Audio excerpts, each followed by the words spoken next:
Programımız kaldığımız yerden devam ediyor. Şu anki konuğumuz medikal estetik hekimi Doktor Saliha Sönmez Ateş. Salih Hocam hoş geldiniz. Hoş bulduk. Nasılsınız hocam? Çok teşekkür ederim Doktor Bey, sağ olun. Hocam bugün özellikle mezoterapinin çok önemli bir konusundan bahsedeceksiniz. Gençlik aşısı. Ve halk arasında da çok yaygın bir şekilde biliniyor. Ama bir de sizin gibi tecrübeli bir hekimden bunu dinlemek istiyoruz. Nedir bu gençlik aşısı? Gençlik aşısı tabiri artık biliyorsunuz çok moda. Ben bu moda tabirleri hem seviyorum aslında. İnsanlara ulaşmamızı ve kendimizi ifade etmemizi sağlıyor, buna olanak tanıyor. Ama öte yandan da maalesef kötüye kullanımını çok fazla gördüğümüz bir... İstismar edilen bir konu. Evet, istismara çok açık bir konu haline getiriyor ama gençlik aşıları tabir ettiğimiz ürünler aslında dediğiniz gibi yine bir mezoterapi. Fakat burada içerikler biraz daha yoğun, biraz daha zengin ama en büyük farkı yaratan da gençlik aşısı dediğimiz ürünlerdeki hyaluronik asidin yapısı. Normal mezoterapilerde kullandığımız hyaluronik asitlerle gençlik aşılarının içindeki hyaluronik asitlerin molekül büyüklükleri arasında fark var. Bu da bize sadece nemlendirmeyi değil ama aynı zamanda bağ dokusunun içeriğinde hücreler arası sıvıyı ve o dolgunluğu, kolajen elastin lifi zenginleştirme şansı tanıyor.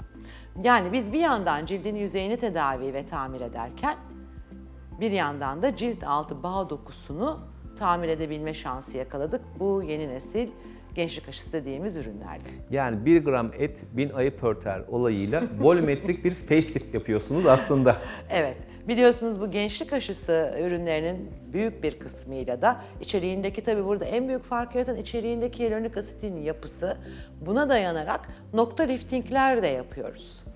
Hani normal şartlarda dolgu malzemeleriyle yaptığımız gibi bir liftingten tabii ki bahsetmek belki mümkün değil.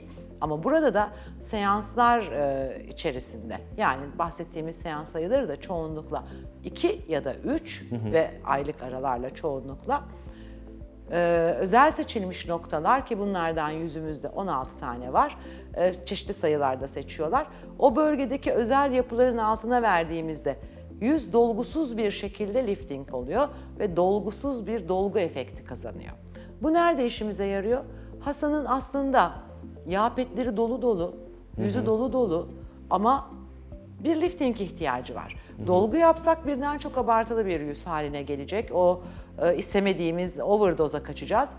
Bunu gençlik aşısıyla halledebiliyoruz. Çünkü yüze bir dolgu efekti olmuyor ama bir lifting etkisi ortaya çıkıyor. Seanslarca devam ettiğinde de tedavi sayesinde o bölgedeki yapıyı tedavi ettiği için bu lifting gözle görülür ve nispeten kalıcı hale geçiyor.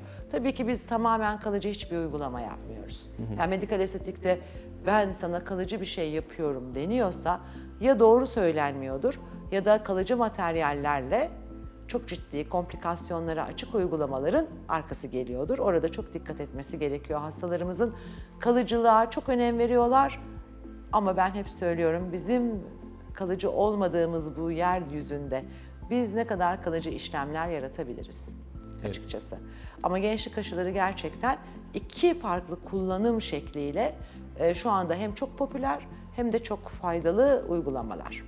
Hocam ben şunu anladım bu söylediklerinizden. Gençlik aşıları aslında hepsi hyaluronik asit içeriyor. Fakat gençlik aşısı adı altında aslında belki de istenilen hyaluronik asit dozu ve yapısı birbirinden farklı. Evet. İkincisi de uygulama mantığında, yani kimisini daha derine, kimisini daha yüzeyle veriyorsunuz. Bu şekilde iki parametreyi de onarıyorsunuz. İki farklı amaçla da kullanabiliyoruz. Bir, sadece mezoterapi amacıyla kullanıyorum. Tabii ki o zaman amacım farklı. Yüzde yine bir lifting etkisi muhakkak yakalıyorum. Çünkü hem cilt altı bağ dokusunu destekliyorum, yani kolajen elastin liflerin salgısında artış oluyor. Hücreler arası matris doluyor, cilt yüzeyi nemleniyor, canlı hücre turnover'ı artıyor. Mutlaka bir lifting etkisi oluyor. İki, sadece lifting amaçlı kullanabiliyorum. Bu noktada sadece lifting gerektiren, yapabilecek noktalara uygulama yapıyorum. Tabii ki derinliğimi değiştiriyorum. Ve o noktada yaptığım noktasal uygulamalarla da genel bütünsel bir deri iyileşmesi değil, ama yüzün tamamen yukarıya doğru kalkışına yardımcı olmaya çalışıyorum.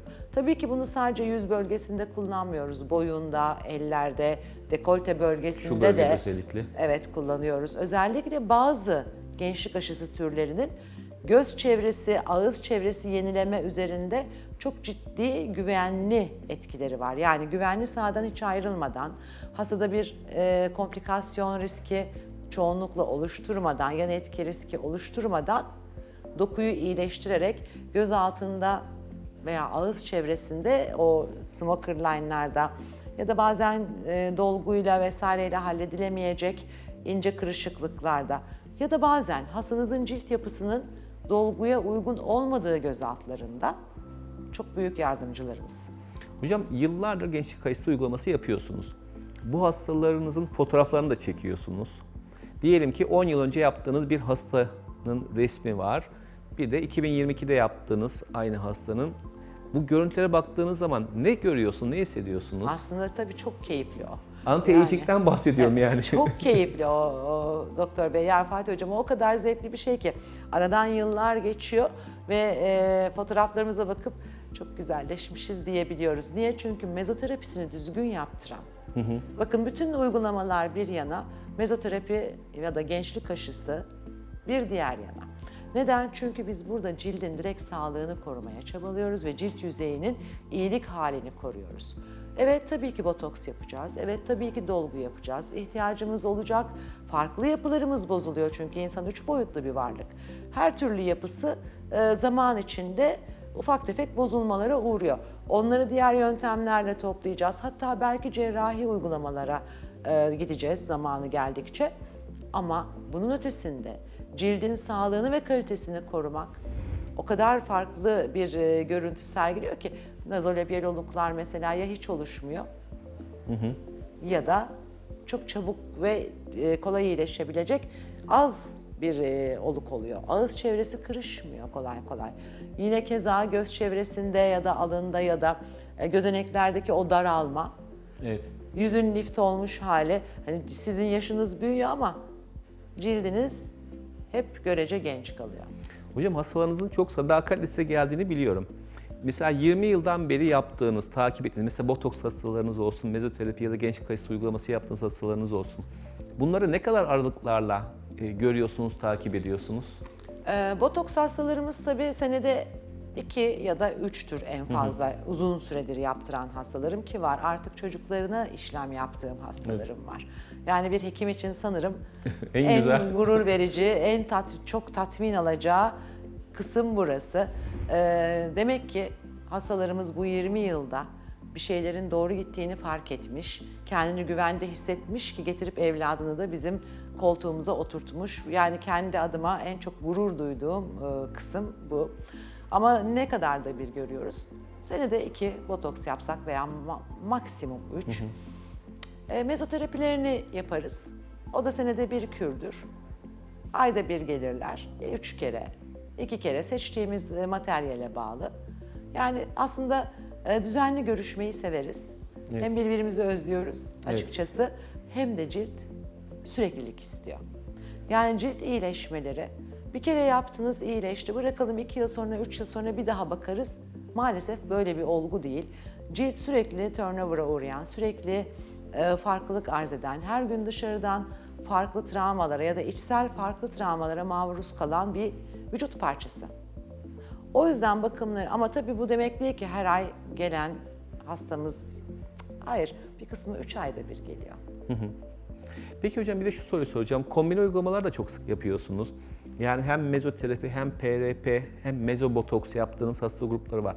Bunların da hangi uygulamaları kombine ediyorsun? Mesela dolguyla beraber mezoterapi, PRP, mesela botoksu aynı seansta yapıyor musunuz yoksa aralık mı veriyorsunuz? Botoksu genellikle hemen yüzün farklı bir bölgesi ya da vücudun farklı bir bölgesi değil ise, aynı bölgede ise hiçbir şeyle kombine et. Botoks çok özel bir yapı. Yani toksinin her şeyi önemli. İnanın şahsın vücut ısısı dahi önemli. Dolayısıyla onu genel olarak hiçbir şeyle kombin etmeyi tercih ediyorum. Evet. Ola ki çene dolgusu yapacağızdır. Çok farklı bölgelerdir, mümkün. Ama mezobotoks yapacaksam keza yine hiçbir şeyle kombin etmiyorum. İçinde toksin olan hiçbir şeyi aynı gün farklı bir uygulamayla kombinlememeye gayret ediyorum. Ama dolgu yaptığımız bir hastaya, özellikle bazı yeni nesil gençlik aşıları yaptığımızda dolgunun ömrü uzuyor.